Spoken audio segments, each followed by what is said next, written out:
just in case if you answer questions, you can always contact us through our RCSB or email just to make sure you understand that. And if you have thought that our presentation was dry, and don't worry, I'll make it drier. So from now on, we'll talk about programming. So why? From Irina, you have heard that you can download either in batch or individually files from PDB, RCSB, either FTP services. So, and you also learn from my colleagues, Edward, Brian, and Greg about how mmCIF file can host richer contents. And it's how it's defined in a way of strict item value mapping. And because of this rigorousness between the item and values, it can be parsed by program easily. And we call it parser. There are various mmCIF parser developed by the community and by us, and you can see some of them from our this page about the parsers in Python, in Java, in C++, in Perl, etc. But today I'm going to focus on the parser named just mmCIF, all lowercase, which is a primary parser used by us, by WPDB. It's a Python parser, but it wrapped C++ core. And it has the mmCIF dictionary API included so that you can verify the value against the dictionary. It's fast and reliable, and is free available through PyPI and GitHub, as you can see here.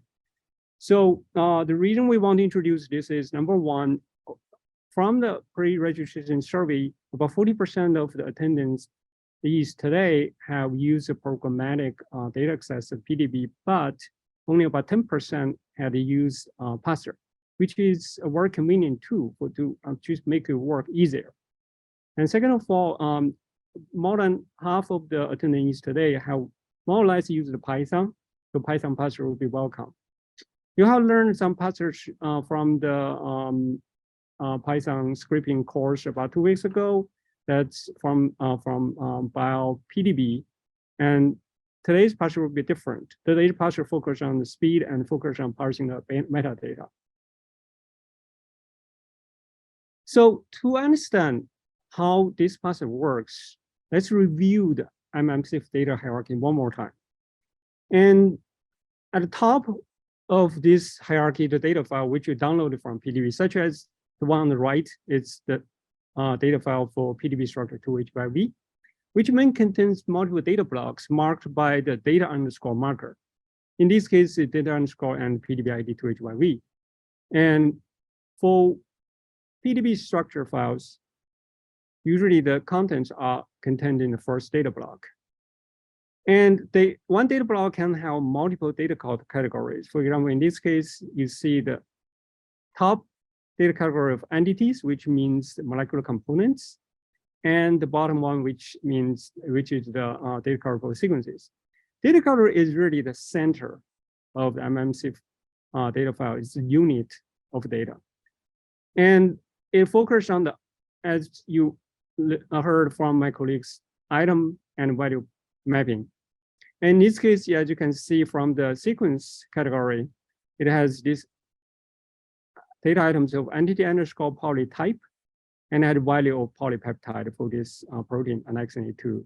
And with the sequences in another data items of PDBx, sig underscore 1 underscore letter underscore code. And from now on, in the following slide, I will use a blue color to indicate its data item, and we use orange color to indicate its data value. So let's focus on the data category for the atomic coordinates category, which is item underscore site category. This is really the core of any PDB structure. And on the left side is what you see from the file. And if you kind of rotate the top of the data items 90 degrees, and you see a structure resemble the Excel spreadsheet, which you see like every day, not every day, and frequently. and which also resemble data frame in some programming languages, where you see the top is a header or columns, whatever we call it, with data items, or attribute, which is the part behind the dot. Just remove the data category. And then you see the rows of values for each atomic coordinate. And from now on, I want you to just remember this resemblance and just the header and value, or the data item and value, and with this mapping. So just like you use any other Python packages, you use mmCIF in the same way. You import it and create a parser class instance, then you read the mmCIF files, then you can parse them into data objects. So there's 3 levels of data objects from parsed out of mmCIF parser. So first is the file level object, which is when you read a file, it creates a file level object, as you can see from on the top here.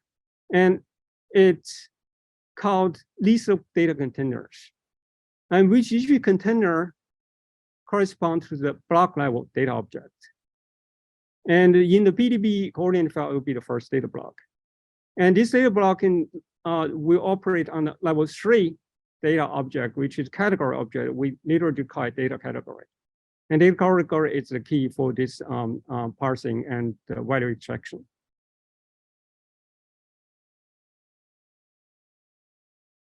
Here are some just fundamentals of this the usage of mmCIF parser. You first install, you pip install, you use GitHub to do mmCIF installation.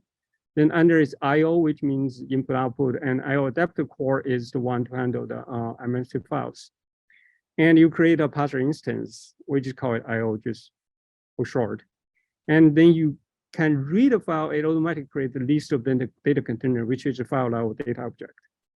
Now, for PDB coordinate file, usually you took the first data block, which is the first of this list, is 0 index. And then from this block level data object, you can get all category level object. For example, you can use the method .get obj and given the category name, in this case entity, to get entity level data object. So if you don't remember, don't worry. All this code in the following slide will be in, they're already in this GitHub demo page, and I will show a short demo at the end of my presentation. So once you get this entity object, you can operate on them. On the right side, it shows this structure tree with entity category, which you can see that it has 4 entities or molecular entities identified by IDs 1, 2, 3, 4. And therefore, the 4 entities are, first is a polymer protein. This is protein is connection A2. The second is a branch entity is for oligosaccharides. Then there's this non-poly entity, which is calcium ions. They're also the 4th entity of water molecules. Now, if you look at this entity objects data, you can see that it's basically a list of lists, which each row represents the row here. First row, for example, 1 polymer, next thing 2. And if you want to focus on one particular data item or attribute, you can give the attribute name and use the method get attribute value list. Don't worry about the name, you see it in the demo, or you can download from the demo. And you can get the 4 types of this structure, which is polymer, branched, non-polymer, water.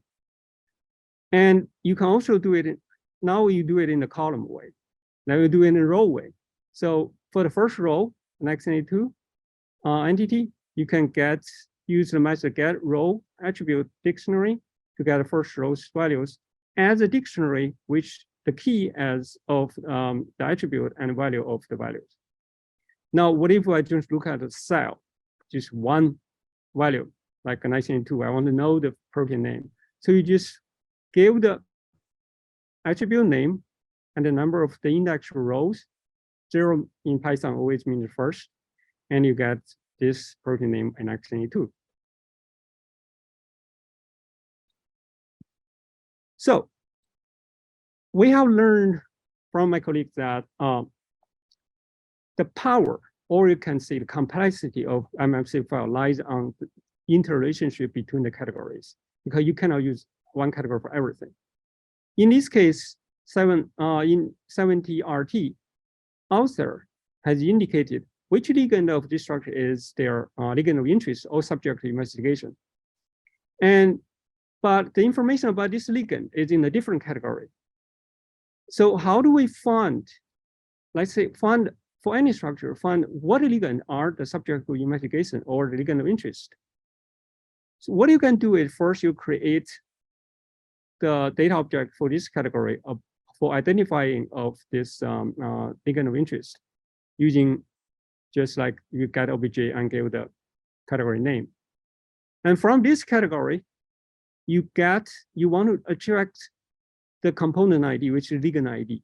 And based on the ligand ID, you find information about the ligand in the other data category that defines this ligand.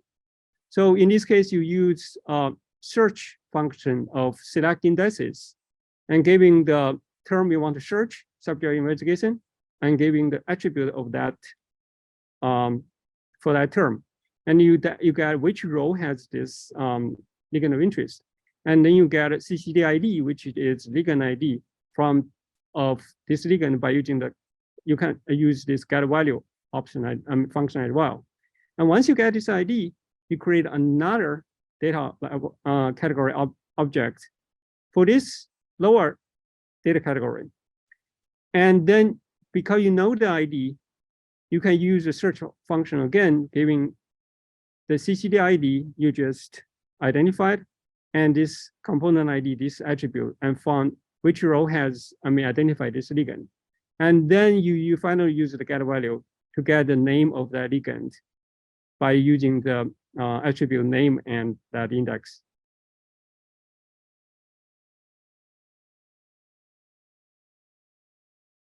One more time on this data cover is the core of the PDB structure is atom coordinates. In this case, you can just create a coordinates data object for the category for this item set category. And if you want to know the structure, the model coordinates of that ligand for that ligand, you can select that ligand's name for the compound ID and choose then you get which row has this the coordinate for this ligand. Then you print out those rows based on each based on the attribute you want. In this case, you want, for example, the awesome compound ID, which is ligand ID. A sim ID is correspond to chain ID. Sequence ID correspond to sequence number, and this is atomic ID. Then X, Y, Z coordinates, as you can see the output here.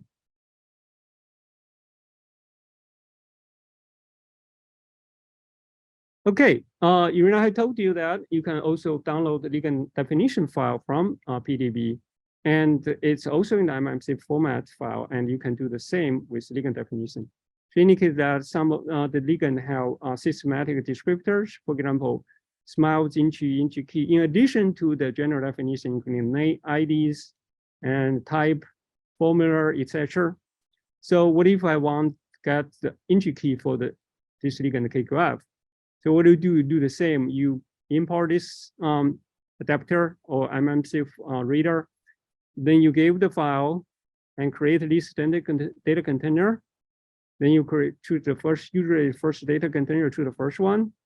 And then you focus on this descriptor data category, getting this data object.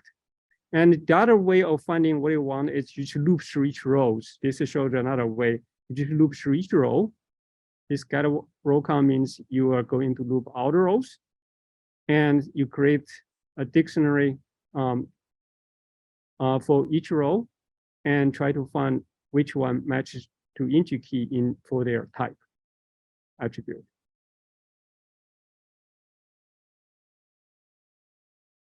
Another type of mmCIF files is for validation report that you can download it from PDB. And same thing in the right side is validation report fragment for PDB ID 7R to Y. which is the general geometry summary. And for example, if you want to get a percentage around trending outliers or the class scores, what you can do is you first read this file and create data containers. And then you choose this category as the data object. Then you find corresponding value for the corresponding data attribute or data items. And you get output here, as you can see. So I'll just give some fundamental introduction of how to use mmCIF parsers. And we all know recently, like AlphaFold 2 kind of stimulated significant interest in the computed structure models, in short, CSMs. And ModelCIF file standard provide data representation for the describing CSMs. It was developed by the ModelCIF working group, and we are part of it. And this is standard used by the model archive and model-based repositories. Because it's an extension from the PDBx mmCIF dictionary, so you can parse these CSM models with mmCIF parser as well. And this just shows how to do this CSM searches on RCSB.org, which Stephen already gave. So you first turn on this include CSM marker. And then, for example, type NOVA on the top, it will show the molecules with this keyword. And for example, NOVA alternate splicing regulator 1. We do have fragment structures of this protein, but not full protein. And in this case, the structure prediction from AlphaFold DB provide a full prediction that we give access for you to download from there. And there's all these various colors for different confidence, which you can study by yourself on our page. And again, because it follows ModelCIF data standard, you can use mmCIF parser to parse the CSM models. Just a quick summary of what I've said.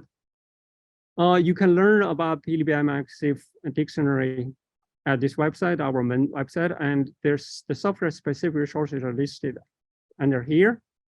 And mmCIF parser is the one we use primarily on parsing PDBx mmCIF files.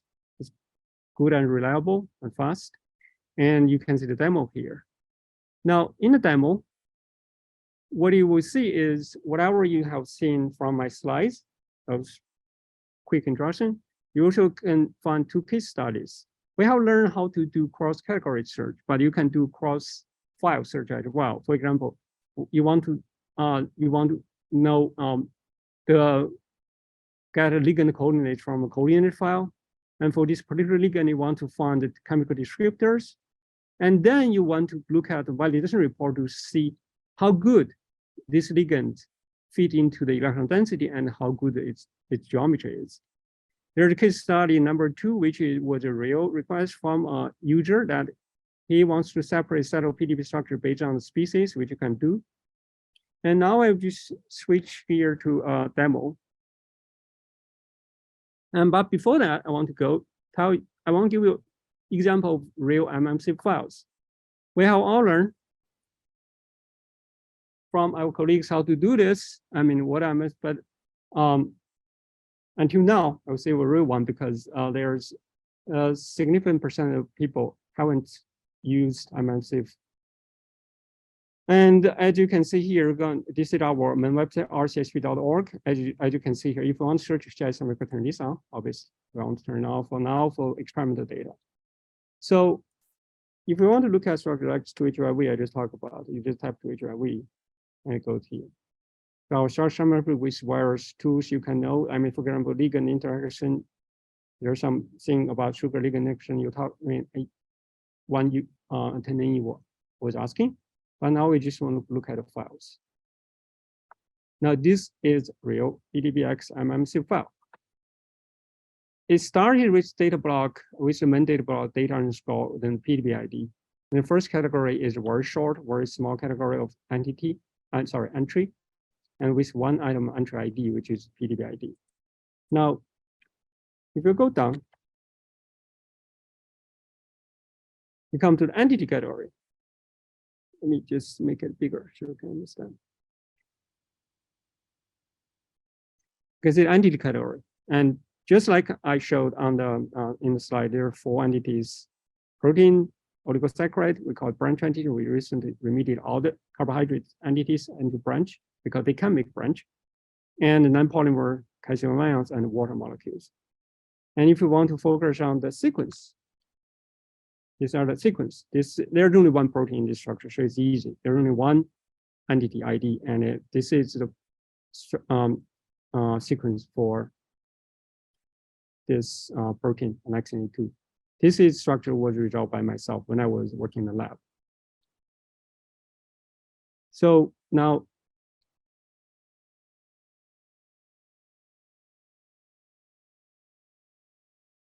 this is the centerpiece of the PDB structures, which is model coordinates, mmCIF category. You can see that the XYZ coordinates, occupancy, B factor. It resembles PDB somehow in the layout, but now you have this strict atom value pairing.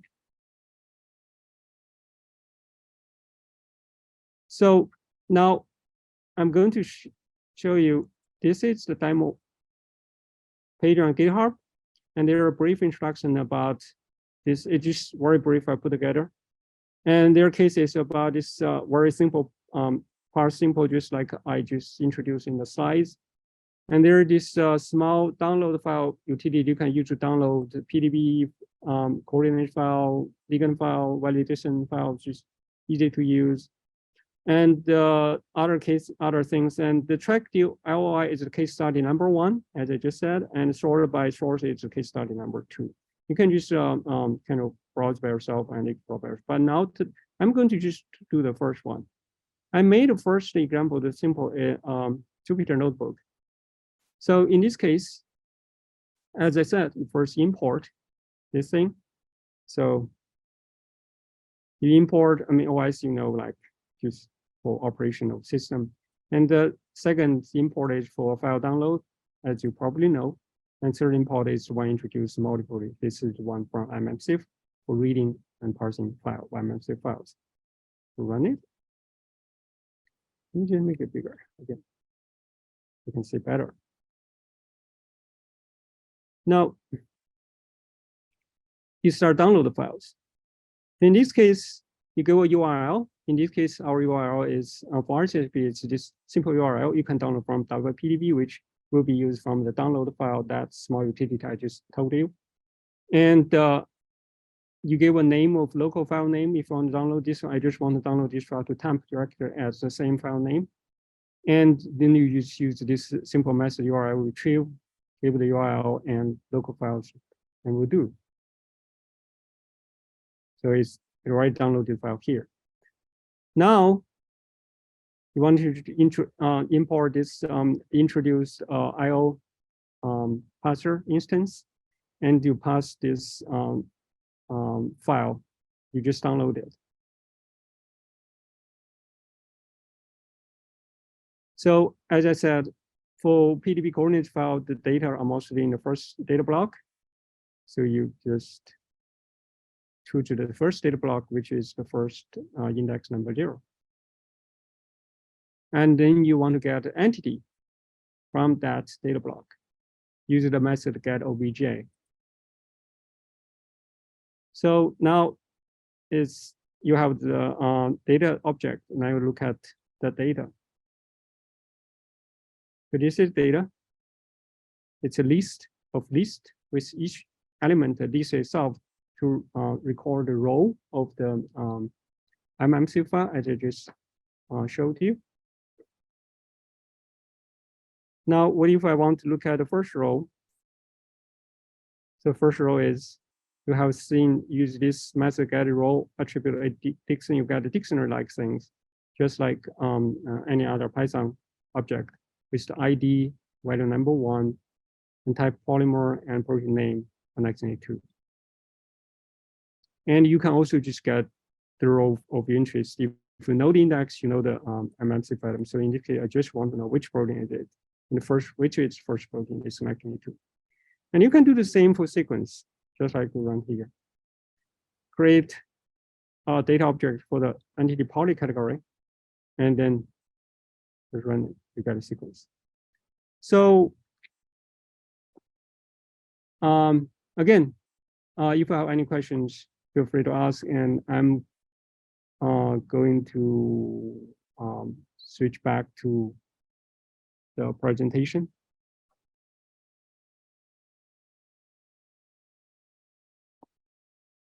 Yeah.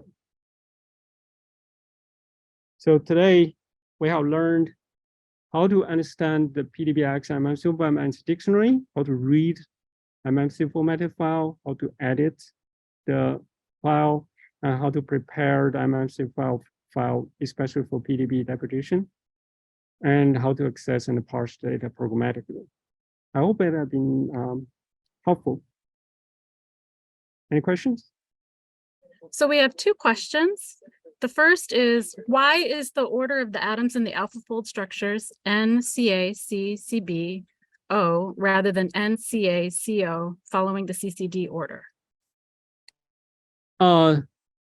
This is more, I think, convention they try to follow. But as I said, the order doesn't matter for mmCIF file. That's the key difference between PDB and mmCIF. There's no need to align the column, no need to figure out the ordering. You have this item and value mapping everywhere, and it's followed strictly and rigorously. So it doesn't matter, I think. Okay. The next question is, what minimal categories have to be set for a .cif file, assuming in parsers like Gemi/BioPython? If we want to talk about other programs, that would be more up to the developer for the software to decide. And for us, we have, if you look at mmCIF dictionary on the website, it describes what data are mandatory, what data are better to have, what data are optional. And it's almost, because there are hundreds of categories, it's almost impossible for me to give you, go by one, but you can get information there. And if you have questions, feel free to ask. Okay, yeah. So his follow-up question was, he's asking, since he makes files, quote unquote, by hand, and a small amount of atoms for debugging, with a small amount of atoms for debugging. Okay.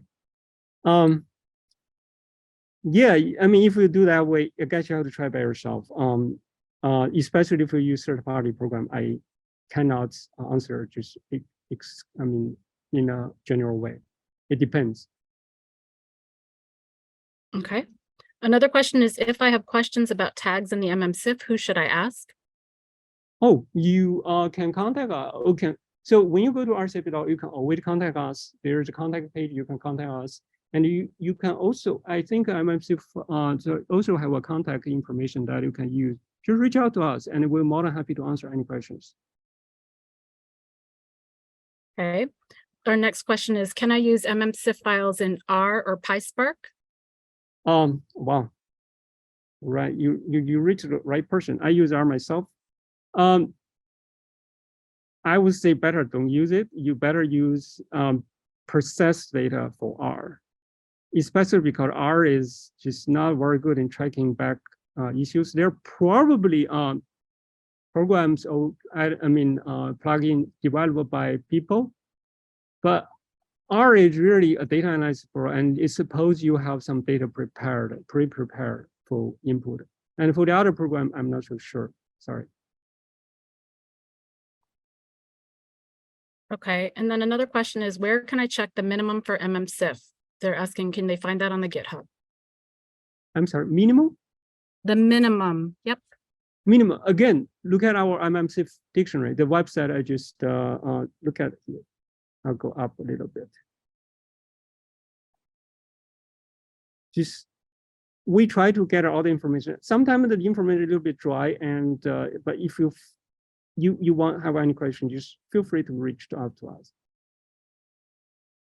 Okay, and our last question, we have a two-part question.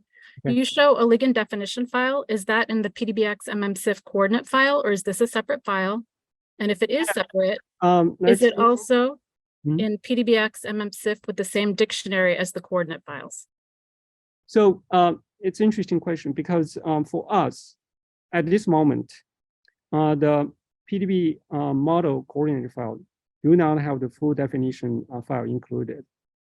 And it's a separate file under a CCD archive. And as said, as Irina indicated, you can download all the, like, more than 30,000 definitions from PDB and parse all of them and find the correspondence between this Ligand file and PDB model coordinates.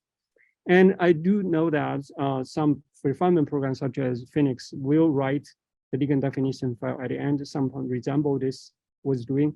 And we may think about it, but so far they're separate. Okay, thank you, Chenghua. That's all of the questions.